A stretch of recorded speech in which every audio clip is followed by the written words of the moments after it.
Bonjour à tous mesdames et messieurs, bienvenue dans cette nouvelle vidéo de fou furieux, non? C'est les flops 2024, ouh là là.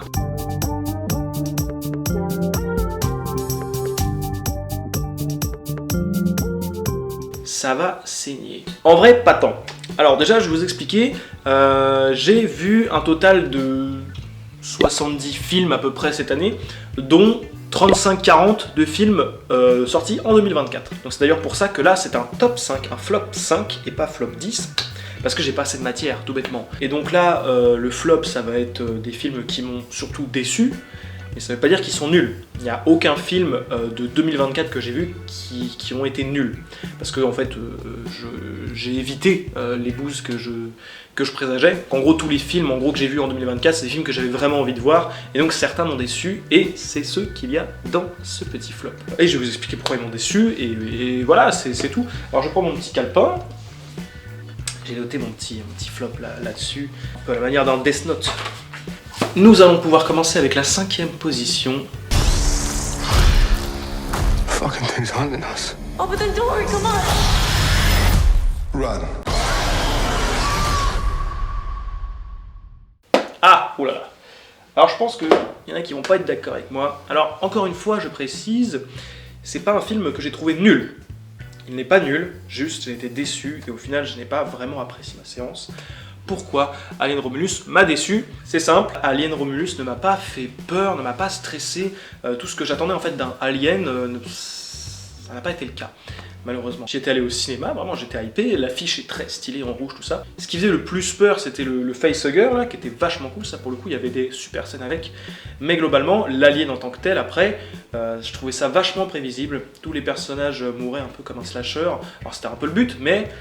ouais, j'avais même pas tant d'attache en fait aux persos, à part les deux persos principaux, la fille et son frère robot, qui étaient un peu sympas, mais le reste, s'en fichait un peu. Il y avait un peu les archétypes clichés de chaque personnage, etc.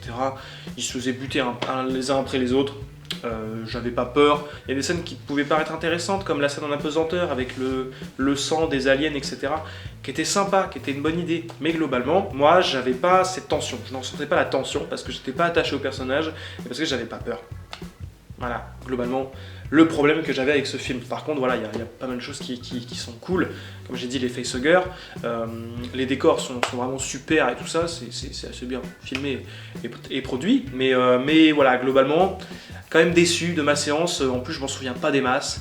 La fin, quand même, j'ai plutôt kiffé la fin, qui du coup, pour le coup, faisait un peu plus peur. Pour ceux qui l'ont vu, vous comprenez. Mais donc voilà, il y a un petit truc qui change et qui met beaucoup plus mal à l'aise que le reste du film. Donc c'est ça qui m'a un peu plus plu. Mais voilà, désolé Alien Romulus, tu ne m'as pas assez convaincu. Passons maintenant au 4e de ce flop.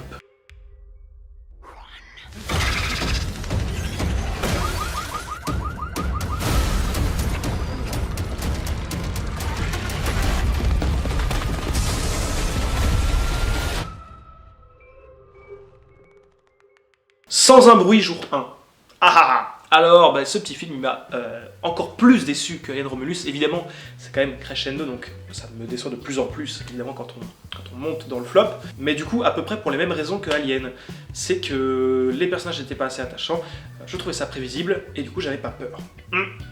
Pas de bol, donc vraiment pareil, mais un peu pire, parce que là, du coup, le problème étant que donc, dans Sans un bruit, il ne faut pas faire de bruit, donc du coup, les personnages ne peuvent pas parler, et du coup, on peine à les développer. Alors voilà, il y a des choses qui se passent par le regard et tout ça, c'est cool, mais quand même, on passe quand même une bonne partie du film à juste être avec nos personnages qui vont essayer de survivre et ne pas faire de bruit, et voilà, c'est assez prévisible. Un peu tout le temps, les monstres ne me faisaient pas peur, donc ouais, c'était vachement décevant. J'avais vu le premier Sans un bruit qui lui pour le coup était vachement sympa, j'ai pas vu le 2, peut-être qu'il est bien, je sais pas. Donc j'étais curieux de voir Sans un bruit jour 1. Jour 1, c'est un concept fort, tu te dis ah putain ça va être pas mal. Et en fait, c'est pas tant ça, c'est que il y a le moment apocalypse, donc genre bam, tout arrive, et en fait on est direct après, c'est le jour 1, mais moi je voulais voir comment les gens essaient de... Enfin genre le cœur de l'action, vraiment la seconde 1 quoi. Et c'est pas vraiment ça, il y a un peu de ça, et au final c'est juste qu'on connaît le concept, c'est qu'il faut pas faire de bruit et point barre. Et en plus, ce qu'il y a d'intéressant avec Sans un bruit 1, c'est qu'en fait justement, c'était quelques jours après Clément soit arrivé, du coup on apprenait à comprendre comment il vivait avec ce nouveau fléau, quoi. Et là du coup il n'y a rien à part juste... En final, ils n'ont pas trouvé de trucs vraiment intéressants à raconter, je trouve, dans ce Sans un bruit jour 1. Il y a quelques scènes sympas, c'est toujours ça. C'est jamais catastrophique, là, les films dont je vous parle aujourd'hui, mais il y a quelques scènes un peu cool quand justement les deux personnages arrivent à communiquer ensemble. C'est les meilleures scènes, je trouve. Une scène sous la pluie où ils vont profiter de l'orage pour pouvoir crier, pour se décharger justement pendant qu'il y a l'orage, comme ça leur cri est couvert. Ça, c'était une super scène, très bonne idée. Mais en fait, à part ça, ouais, c'est juste on les suit, faut pas qu'ils se fassent choper, et puis voilà, point barre. Donc il n'y a pas grand intérêt. Allez voir le 1, quoi, Sans un bruit 1, qui est très cool. Mais après, celui-là, voilà, dommage. Passons au troisième de ce classement. The snow was falling, falling faintly through the universe, and faintly falling on all the living and the dead. La chambre d'à côté de Almodovar. Ouh là là là. Alors, my bad là-dessus, ok. Je connais pas Almodovar, je crois que j'avais jamais vu un de ses films. Alors ce film, il vient de sortir en France, mais il est officiellement de 2024, du coup je me suis permis de le mettre là. Je l'ai vu là hier, il y a 2 jours. Voilà, donc je suis pas familier avec les films de ce réalisateur, j'y suis allé par curiosité, je me suis dit bah let's go. En plus il y a 2 actrices qui sont quand même assez balèzes. Et comment dire, le film en plus est vachement bien noté, j'ai cru voir. Voilà, mais moi je me suis quand même pas mal fait chier devant ce petit film. Je suis désolé, hein. Il y a beaucoup de trucs sympas comme les autres films dont je vous ai parlé, notamment là, alors voilà, on va commencer par les points forts par exemple. La musique de ce film est très très cool. Je trouve qu'il y a une espèce de poésie dans ce film. Je trouve que voilà, ce film est un peu, je sais pas, il y a un truc un peu rêverie, poétique, etc. Dans la façon où c'est mis en scène, avec la musique, avec tout fait penser à ça, je trouve. Il y a vraiment des musiques orchestrales qui me font penser, moi, aux histoires que j'écoutais quand j'étais petit, où il y avait justement des orchestres qui accompagnaient chaque personnage, tout ça. Enfin, voilà. Il y avait un peu ce truc-là. Et ça, c'était vachement sympa. Le sujet est intéressant. C'est en gros une femme qui a un cancer, je crois, et qui va mourir. Et en fait, du coup, elle en a marre. Là, elle veut se donner la mort. Et donc, du coup, il y a toute une critique là-dessus sur en fait l'euthanasie, sur l'acceptation de la mort aussi. Parce qu'en fait, du coup, elle va ramener une amie avec elle pour qu'elle l'accompagne dans ses derniers instants. Donc c'est intéressant, on a plusieurs points de vue de plusieurs personnages sur la mort et tout ça. Voilà, en soi, le sujet est vraiment cool. Mais je trouve la façon dont c'est fait, c'est lent. C'est un peu chiant, pardon. Moi, rompiche, hein. Franchement, c'était un peu compliqué. Le début, de toute façon, le début ça va parce que tu rentres dans le film au début, donc tu fais ok, vas-y, je vais voir ce qu'on me propose, donc voilà. Mais après, au bout d'une demi-heure, t'es là, c'est ça là, tout le long. Bon, il y a quand même une bonne heure pendant le film où j'étais vraiment genre... oh là là là. C'est un peu long et c'est un peu chiant parce que c'est vachement bavard, il parle beaucoup. Je comprends le délire de ce film. J'ai l'impression que c'est un peu aussi cette dame qui vit ses derniers instants au final parce qu'elle compte se suicider. Elle prend son temps dans chacune de ses actions, donc elle va discuter, elle va aller à la librairie, elle va faire des trucs simples de la vie qui vont essayer de la rendre heureuse et tout ça. Donc du coup c'est lent parce qu'elle le vit lentement parce que c'est ses derniers instants. J'ai un peu l'impression qu'il y a un peu de ça. Mais du coup c'est chiant. Je suis désolé, c'est un peu relou. C'est pas fait comme moi je l'aurais imaginé. Moi j'ai pas tellement réussi à m'attacher aussi à fond au perso. Même si un peu, il y a des trucs des fois, par exemple, il y a... je vais pas spoiler, mais voilà, il y a des moments qui sont vachement touchants où ça m'a un petit peu pris, j'étais ah cool. En vrai, la dernière demi-heure, je l'ai trouvé un peu mieux que le reste, où du coup j'étais vraiment dedans et je trouvais ça plutôt cool. Mais ouais, globalement, c'est que c'était long, c'est soit je me faisais chier, soit j'étais pas trop mal. Mais du coup, c'est pas comme ça que tu dois regarder un film. Donc c'est dommage. Et du coup, il y a un fil rouge, et en même temps, le fil rouge de l'histoire est un peu flou, tellement en fait, c'est fait étrangement. Voilà, après c'est Almodovar, donc je sais pas ce qu'il fait de base, mais j'ai l'impression que voilà, c'est un auteur, donc il fait son truc. Bon, j'ai pas été touché, pas assez en tout cas. J'ai été touché à des moments quand même, mais le film globalement me laisse pas un big bon souvenir. Si ce n'est la musique, comme je l'ai dit, qui était vachement cool. Quand je revenais du cinéma, je l'avais encore dans la tête. Il y a vraiment une ambiance. Par contre, l'ambiance est assez cool. L'ambiance un peu rêverie, etc. Poésie, c'est cool. Mais c'est à peu près tout pour moi là-dessus. Le deuxième de cette liste des flops, attention, l'avant-dernier. Oh oui. Bon là, vous serez d'accord avec moi pour ceux qui l'ont vu, je pense. What is happening? Well, that's a perfectly understandable question given I'm an if. Get it? Imaginary friend? Our kids grew up. So we need new ones. You could save all of us.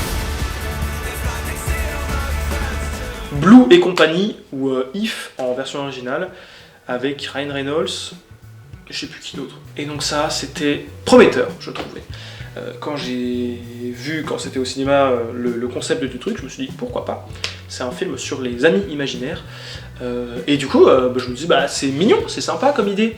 Donc hop, on va voir ça pour voir. Et donc dommage, très dommage parce que là pour le coup il y a beaucoup de bonne volonté à faire ce film, je trouve. Il y a beaucoup de bonnes idées, mais c'est assez mal mis en œuvre en fait. C'est très dommage parce que ouais, je trouvais ça vachement mignon et même le film reste, c'est mignon et plutôt sympa, mais trop bien de trop décevant. Parce que du coup, là, vraiment, les scènes elles durent 3 plombes. On pourrait vraiment à chaque fois couper de moitié les scènes, tout est vachement lent. Et il y a vraiment ce côté-là où c'est un film qui est vachement fait pour les enfants, tu le ressens. Et en même temps, il y a plein de trucs qui t'as l'impression Enfin, la mise en scène n'est pas faite pour les enfants comme il faut, comme je dis, c'est trop long. Un enfant qui va voir ça, il se fait chier, mais vraiment. Donc en fait, j'ai l'impression que le film, il n'arrive pas à trouver sa cible, parce que j'ai l'impression qu'il fait un sujet, voilà, pour les enfants, abordable aux enfants, avec des blagues pour les enfants, etc. Et en même temps, il essaye un peu d'attraper les adultes, en les rendant nostalgiques de « Ah, vous avez aussi un ami imaginaire », en essayant peut-être... en essayant de faire traîner un peu les choses, enfin je sais pas, c'est très étrange, et du coup le film on sait pas ce qu'il veut faire, et ça le rend assez indigeste. Il est trop long pour ce que c'est, et c'est dommage, parce qu'il y avait plein de trucs qui étaient des bonnes idées, quoi. Le truc des amis imaginaires, c'était pas mal. Même les scènes qui sont censées être touchantes, du coup, le sont pas parce que la mise en scène elle est un peu foireuse. Pas de bol.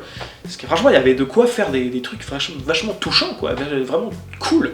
Les amis imaginaires et tout ça, c'est un truc qui touche à l'enfance, c'est un côté nostalgique en effet que tu peux donc toucher les parents et les enfants, etc.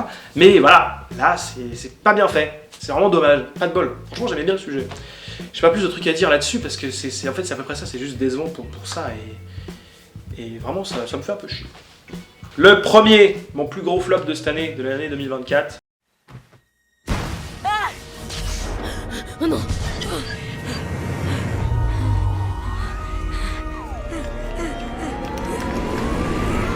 Tada! Qui êtes-vous? Coucou, je m'appelle Noir. C'est plutôt génial, hein? Je vais tout faire pour t'aider à surmonter tes peurs, même si je dois en mourir. Et pour ta gouverne, je suis immortel, donc ça prendra tout le temps qu'il faudra. La Nuit d'Orion de DreamWorks qui est sorti sur Netflix. Oh là là. Bon, ça pareil, je crois qu'il y en a qui ont bien aimé aussi. La Nuit d'Orion, c'est un petit gars qui a beaucoup de peur, notamment la peur du noir.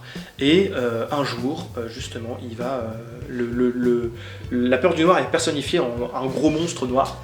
Et en gros, il va rencontrer ce monstre et il va partir dans une aventure avec lui, en fait, pour un peu ce truc où il va tenter de surmonter ses peurs. Donc, déjà, très bon postulat. Moi, le début du film, banger. J'étais là, j'étais super, j'adore cette idée de matérialiser la peur du noir comme ça et tout ça. C'est super cool. Donc ça, déjà, moi au début, j'étais trop content. Donc c'est peut-être aussi pour ça qu'il est top 1 de ce flop, parce que, du coup, l'ascenseur émotionnel a fait comme ça. Bah. Donc, le début se passe bien, et après, en fait, ça part en couille. Je trouve que ça change de sujet beaucoup trop de fois dans le film. Je regardais un film sur les peurs, sur la peur du noir, notamment, et en fait, après, ça part en steak. Ça veut se la jouer un peu les 5 légendes, justement, de DreamWorks aussi, avec genre une entité par truc, le Père Noël, le vin de Pâques et tout ça. Mais là, les 5 légendes de la nuit. Je sais pas pourquoi. Donc en fait, on part sur la peur du noir, et il s'avère qu'en fait, il y a d'autres entités qui existent. L'entité des rêves, mais l'entité des bruits bizarres de la nuit. Enfin, en gros, il y a un mec, son taf, C'est, vous savez, quand vous dormez et que des fois t'entends un petit bruit, tu fais « Oh non, j'ai peur », bah en gros c'est une entité qui fait ça. Et ok, sympa, ça peut être marrant, mais le problème c'est que ce que je trouve dans ce truc, c'est que c'est pas justifié dans le sens où, tu vois par exemple les 5 légendes, bon bah il y en a un, le lapin de Pâques, il est là pour mettre les œufs, le Père Noël pour donner les cadeaux, et le petit bruit là, dans la nuit d'Orion, le petit bruit de la nuit, il sert à rien, juste à part à faire chier, tu vois, enfin non, c'est pas justifié, c'est juste pour faire une blague. Un peu, j'ai l'impression. Et je suis là, mais qu'est-ce qu'on s'en bat les couilles, de base, on peut pas développer la peur du noir de Orion là. Parce qu'en plus, le film il passe, on découvre plein de petits trucs comme ça, voilà, bon bah c'est fun, mais bon, je comprends pas trop où ça va. Et d'un coup, il a plus peur du noir parce que juste, il a compris, il vit, en fait, vu qu'il est avec le mec de la peur du noir, il dit bon bah j'ai plus peur maintenant.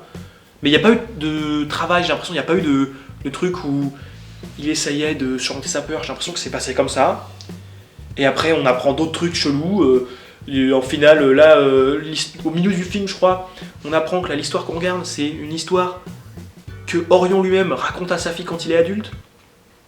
Donc là, déjà, tu dis, attends, donc là, tu te dis, alors ça veut dire que c'est un mec qui raconte l'histoire, donc le narrateur n'est pas forcément fiable, donc du coup, tu te dis, mais pourquoi faire donc tu sais, il y a un peu ce truc où est-ce que tu dois croire à l'histoire que tu viens de voir, parce que, enfin, et l'histoire continue, il y a d'autres trucs qui s'ajoutent, et en fait, ils prennent des libertés sur la mise en scène qui peut être une bonne chose, mais je trouve du coup qu'ils ne servent pas le propos, ou moins, ou pas comme je l'aurais voulu personnellement. Et du coup, en fait, il y a la fille de Orion qui vient dans l'histoire, parce que maintenant elle raconte elle aussi à son gamin. Wow, calm down, pourquoi c'est dommage, je trouvais, parce que ça partait sur un sujet assez mignon, et je pense qu'on pouvait le développer sur un film, quoi, ou trouver des petits trucs sympas, mais là, il y avait trop de trucs qui, je trouve qu'il n'y en avait pas spécialement à voir, et rajouter d'autres thématiques, parce qu'au final, ça parle de la peur, du noir, la peur en général. Au final, on va parler un peu de la nuit, et des entités de la nuit. Pourquoi? Je sais pas. Et au final, il y a une entité du jour aussi, il y a le soleil. Et en fait, au final, on va parler de la passation un peu d'un père à sa fille. Et au final, la fille vers son fils. Et ça part en couille. Et moi, je suis là à la fin du film, je suis mais les gars, tout passe bizarrement, enfin, tout s'entremêle. Pourquoi? Enfin, franchement, il y avait une bonne idée de base, avec des trucs sympas, c'était mignon et rigolo, et ça part en couille. Et moi, du coup, j'étais pas content, parce que Orion, il a plus peur du noir. On sait pas pourquoi, et après on enchaîne sur un autre film, en gros, c'est presque ça. Enfin voilà, si je veux regarder les 5 légendes, je regarde les 5 légendes, je veux pas les 5 légendes de la nuit de mes couilles, pardon, hein, mais vachement déçu. C'était pas... Voilà, donc je sais pas si vous l'avez vu, peut-être qu'il vous plaira, je crois qu'il plaît un peu, enfin les notes sont ok, mais c'est vrai que du coup je me suis dit merde. Bon voilà, en gros c'est ça, donc... c'est mon petit flop 5, ils sont pas nuls, parce que même si moi je les trouve pas bien, je pense qu'ils sont plutôt cool, ou c'est que j'ai une autre vision, c'est subjectif évidemment. Mais donc voilà, c'est les petits films de 2024 qui m'ont le moins plu. Quel est votre flop à vous? Vous pouvez le mettre dans les commentaires et tout ça, qu'on en discute, etc. Vous êtes sûrement pas d'accord avec certains films de ma sélection. Mais donc voilà, par exemple, j'ai pas vu tout ce qui... J'ai vu pas mal de flops déjà, de plein de gens, genre les Madame Web et Venom, les trucs Sony, tout ça. Moi j'en ai vu aucun, parce que j'avais pas spécialement envie. Donc voilà, il y a beaucoup de choses qui sont sorties cette année qui paraissent merdiques que je n'ai pas vu. Donc c'est pour ça, là c'est juste un petit florilège de moi ce que j'ai vu, ce qui m'a le moins plu. Et j'espère que ça vous a plu, cette petite vidéo. Voilà. Donc le flop 5 est sorti avant le top. Le top, normalement, je vais faire en sorte qu'il sorte très vite après. Donc si vous regardez cette vidéo, eh bien, le top arrive très très vite. Restez connectés. À la prochaine, à dans quelques jours normalement. Gros bisous, merci beaucoup d'avoir regardé cette vidéo. Salut à tous.